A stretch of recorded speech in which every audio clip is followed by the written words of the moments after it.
آج کل ہر کوئی یہ کہتا ہے کہ رشتوں میں بہت زیادہ دوریاں آ رہی ہیں، بہت زیادہ الجھنیں پیدا ہو رہی ہیں، مشینی زندگی ہے، مصروفیات بہت زیادہ ہے، افراتفری کا عالم ہے، تو اس سے کس طرح جان چھڑائی جا سکتی ہے؟ اور واقعی ایسا ہے کہ دوریاں بہت زیادہ اور الجھنیں بہت زیادہ ہیں تعلقات میں آج کے دور میں؟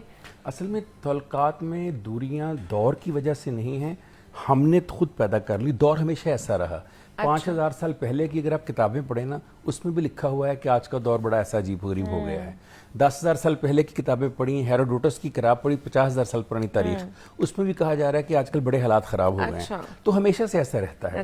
اب دیکھیے قرآن مجید نے ایک اسلامی تصور دیا سورہ نساء کی آیت نمبر 83 میں کہ دوسروں سے حسن سلوک کرو، صلہ رحمی کا سلوک کرو۔ جب ہم حسن سلوک نہیں کرتے، صلہ رحمی نہیں کرتے، توازن قائم نہیں کرتے، تب وہ پرابلم آتی ہے جن کی طرف آپ نے اشارہ کیا۔ مولا علی سے کسی نے یہی بات پوچھی نہج البلاغہ میں، آپ نے بڑا خوبصورت جواب دیا۔ آپ نے کہا رشتہ ناطے دل سے بناؤ، مفاد سے نہ بناؤ۔ جب مفاد بدلتا ہے تو تعلق ٹوٹ جاتا ہے، لیکن اگر آپ دل سے بنائے ہیں تو مفادات کے اوپر نہیں کھڑے ہونے چاہیے۔ تو ایک بڑی وجہ رشتے ٹوٹنے کی یہ ہے کہ ہم نے اپنے اپنے مفادات، اپنے اپنے فائدے سوچے ہوئے اس کے ساتھ نہ لنک اپ کیے ہوتے ہیں۔